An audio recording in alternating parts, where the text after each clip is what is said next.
Okay, this went well. Okay, so thank you, everyone. I'm here presenting the RI Communication Toolkit that we've developed. Not just me, but also with the contribution of Sabrina Gaber from the MBRC and Natalie Haley from Instruct and all the team that developed ARIA as well. So I'm Rita Cassis, I'm from CCMAR, Communications Manager. We are the coordinator of the Portuguese node of the MBRC. So we're not a centralized RI as most of you are. The Communication Toolkit fits into RI-VIS because it's focusing on communication and building communication capacity in our research infrastructures. So when we say that RI-VIS will increase the visibility of European research infrastructures, and especially if we're thinking about a broader targets like the scientific communities, industry, and going outside of Europe, we actually need to develop a common communication framework for how we communicate research infrastructures. And so the main task of task 5.1, the main goal was to deliver specific stakeholder group communication guidelines. So thinking about these European communities in industry and also outside of Europe. So our partners that can from Africa and Latin America and so on. And also a manual of best practices and materials with common language just to harmonize how we convey research infrastructures. So our first deliverable, just put this like here. Our first deliverable was the Communication Toolkit. It was a standard PDF document that we delivered in February 2020. This is just before the world changed, or at the time. We did this by developing 3 workshops targeting RI communications officers, one in Faro, one in Paris, and one in Munich. So we gathered 31 communication experts as we expanded to more than the RI-VIS. We invited communications officers from ERIC Forum, and in total we had 17 European RIs engaging with us to develop this communication toolkit. And this is great because a very big outcome from this work was the establishment of this community of practice of RI comms officers. So a lot of people share the same views, the same needs, the same constraints and difficulties. And this kind of brought us together during this work. And it was a great start to do something else in the future. Now, just to recap on what we did in the communications toolkit, which was still in the PDF. So we created a style guide where we harmonize how we communicate research infrastructures. There's a glossary there, some jargon buster and key messages that will help us set the language, harmonize the language that we use when communicating research infrastructures. Then we focused on the website in a way that we could optimize it, each individual website to convey the same message about European RIs in general. For social media, there was a big need to improve them. There is a lot of doubt on how to use social media to convey research infrastructures. So we actually developed a model adapted to the research infrastructure context that people can use and to develop their own strategies. And also we included some common hashtags, because if we all use the same hashtags, we're going to amplify our messages. And finally, there were specific materials, some resources that we made, like PowerPoint slides that we can use in presentations, and some models to develop communication that is targeted to our RI counterparts outside of Europe, or private sector, or decision makers. Now, the toolkit was great, and we felt that there was a lot more to do once we delivered the PDF in February 2020. So we decided to extend this task. So we had budget left, we had a lot of will, and we had this community of practice that was really valuable. So we decided to promote the use of the Communication Toolkit, to contribute to implement this common communication framework. So it's not just thinking about it, it's also doing it. And to encourage this community of communications officers.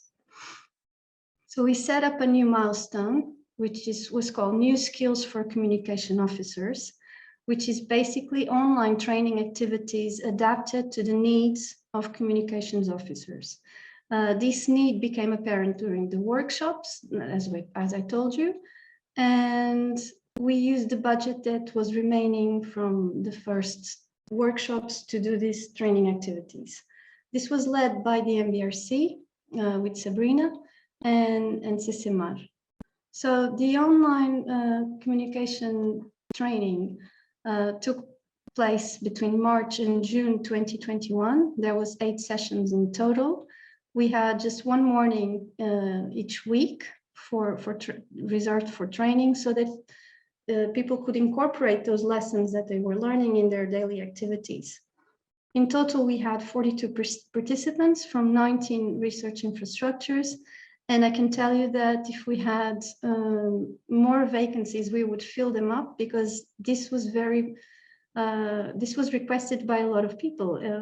We filled up the vacancies pretty fast. The contents were basically focusing on social media and marketing. We worked with Clear Europe, so they are willing to do more of these training workshops if you contact them. We developed a specific training based on the needs that we picked up during the workshops. And I can tell you that, I have incorporated some of these lessons in my daily activities, and the feedback that we had was great. So a lot of people were able to rethink how they were communicating their research infrastructure. So this is a very valuable kind of training.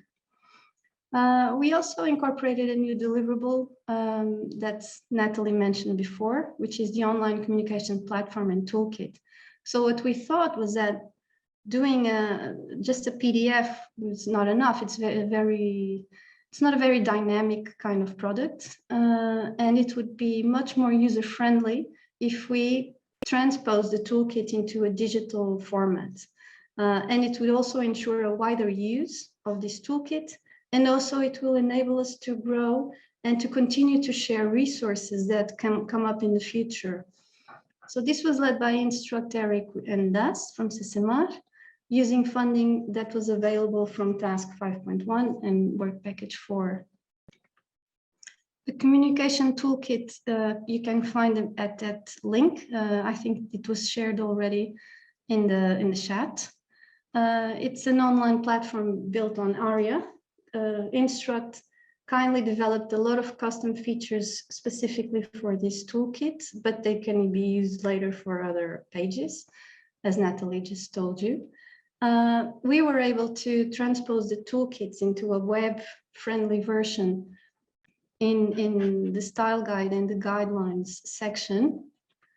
But we also have the opportunity in the menu resources to share useful tools for RI communications officers. So at the moment, we have the Communication Toolkit, the PDF. We can put other PDFs. There's video, images, PowerPoint slides, whatever resource you find useful for communications officers to convey and communicate their research infrastructure. This is the place to share it. Also, there's a menu called Community with a link to a Slack channel for RI Communications Professional, which you can find it here. Now, this Slack channel was created by Natalie from Instruct. It's managed by her. It currently has 383 members. It's very active, and it's a very friendly way to make announcements, to share resources, ask questions, basically to help each other out. So we're building community here, and this is a very valuable resource as well. In terms of sustainability, so this was something that was mentioned early in the project. that we should find a way to continue the toolkit being used and to be valuable after the end of RI-VIS. So we articulated with Eric Forum at the start, and we decided with them that the RI Communication Toolkit, the online platform, could later be hosted by Eric Forum. So this way, it will be inserted into a tool that it's more dynamic in the future, because RI-VIS is ending, but Eric Forum is not. So in the future, you may find the toolkit in the Eric Forum website. Also, building this community of practice is something, and to continue to grow, it's something that's up to the RI communications professionals. So you can keep up this community by using the Slack channel to engage with other RI communications professionals, and also by sharing your best practices and resources in the online platform. And for this, please contact Instruct Eric, and they will be able to include the resources that you share in the toolkit platform. So thank you very much. And if you have any questions, please let me know.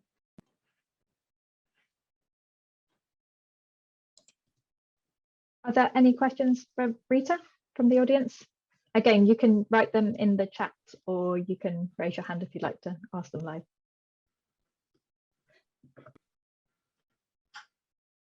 I think one of the most fantastic things about this, Rita, is how much engagement we've had from all the RI communication staff across so many different RIs, and people have been saying, oh, I've struggled with the same things, and the community is really, really important. That's something that really hope does keep going after the end of the project. I agree with you, Natalie. I think this community of practice is one of the best things that came out of this task. I know the resources and the materials, I like them, I worked with them, but this community was something that we weren't expecting.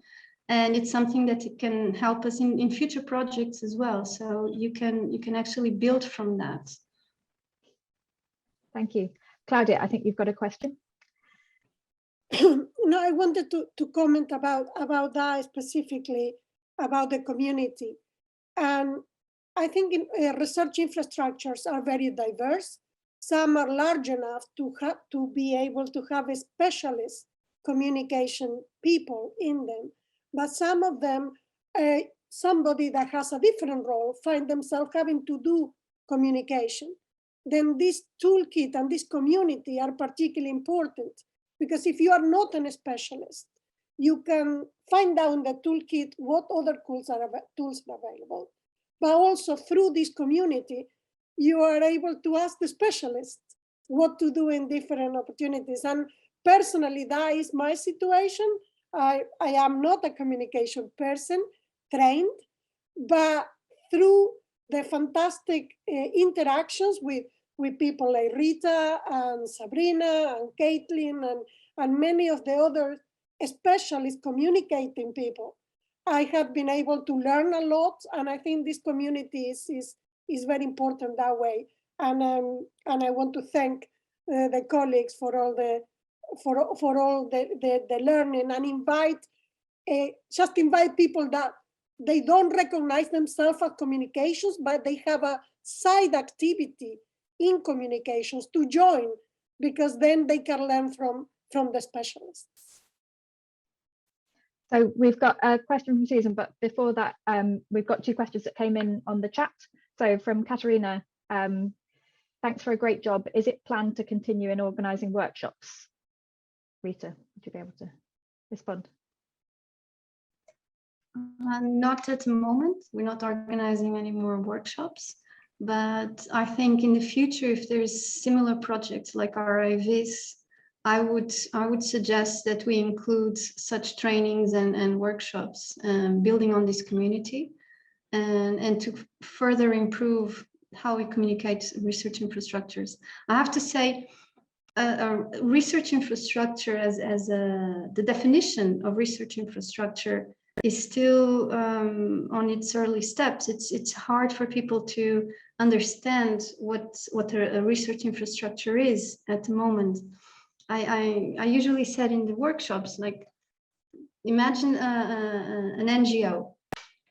Everyone knows what an NGO is, but at first when NGOs started, I bet that they didn't. So the same thing happens with research infrastructures. It's a new term, a new definition that we need to be able to convey it in a different way. So in the future, I think we still need to work a lot, even with these resources that we have. We have to adapt all the communication methods and models that exist for other types of entities into research infrastructures. So, and I'm in for a project like that. Thanks, Rita. I think we all would be. I think we've thoroughly enjoyed this and got a lot out of it. Related to that question, Susie asks, are the workshops with Clear Europe still available, and are they available to non-EU RIs?